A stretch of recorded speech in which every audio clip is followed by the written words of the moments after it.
drama, history. This is the oldest, and it's documented to be that. This is the only one that there is that'll ever be. Excitement. 1 million. The whole place is on its feet. And the most dazzling vehicles in the collector car world. All of these elements and more have combined to create the greatest celebration of automobilia on the planet. The Barrett Jackson experience. Barrett Jackson is a lot of fun.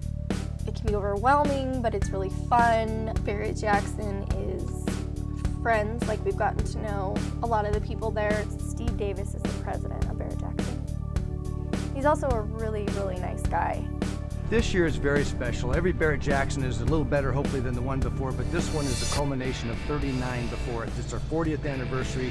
It's an opportunity for us to not only celebrate Barrett Jackson's 40th birthday, but the evolution of a lot of collections and collectors that have been accumulated as a result of Barrett Jackson. So it's really a very special event, and we're honored and privileged to have Tammy as part of that.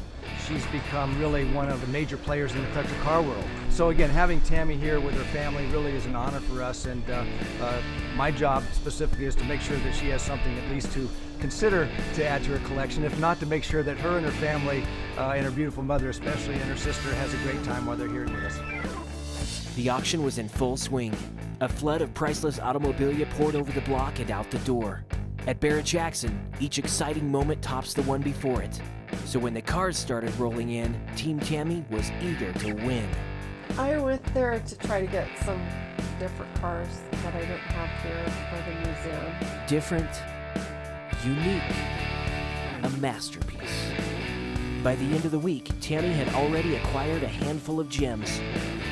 There was the 1938 Buick Booster Town Car, the 1960 Rambler Fire Chief, and the 1976 Cadillac Mirage pickup painted by legend Gene Winfield. I'm Gene Winfield.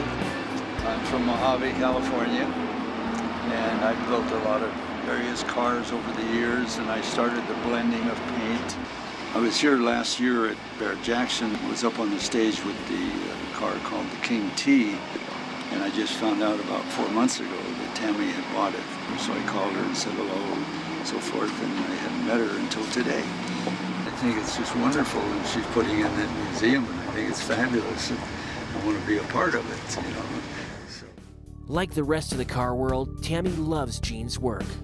So she picked up another classic, sporting the signature blended color technique referred to as the Winfield Fade. This 1954 Chevrolet 210 sedan was built on the set of Monster Garage by a distinguished list of custom car legends. The list of Tammy's auction wins lengthened with the addition of a 1940 Ford four-door sedan and the 1959 Nash Metropolitan. Most of the time when people come up to me, they always say, the kind of cars you pick are exactly the ones I would like. It was a good week, and it certainly was not over. Saturday's crescendo would include Tammy's chance to win 3 of the most interesting vehicles of the auction: Wasabi, the Amphibian, and the Ambulance. Auction life was at peak, and then controversy erupted. This ambulance setting in our showroom that's scheduled to go over our auction block on Saturday is the subject of an incredible amount of intrigue, mystery. At the core of the debate rested the 1963 Pontiac Bonneville ambulance. The questions started pouring in. Is it real? We're representing facts. You decide how much credence you want to put in one position or the other, and then you bid accordingly.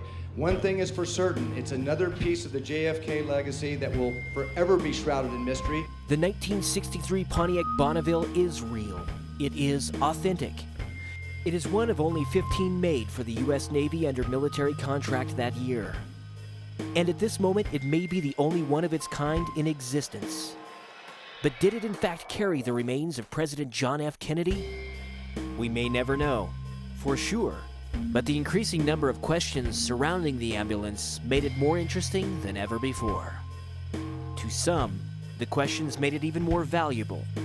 But would all this be enough to convince Tammy to bid?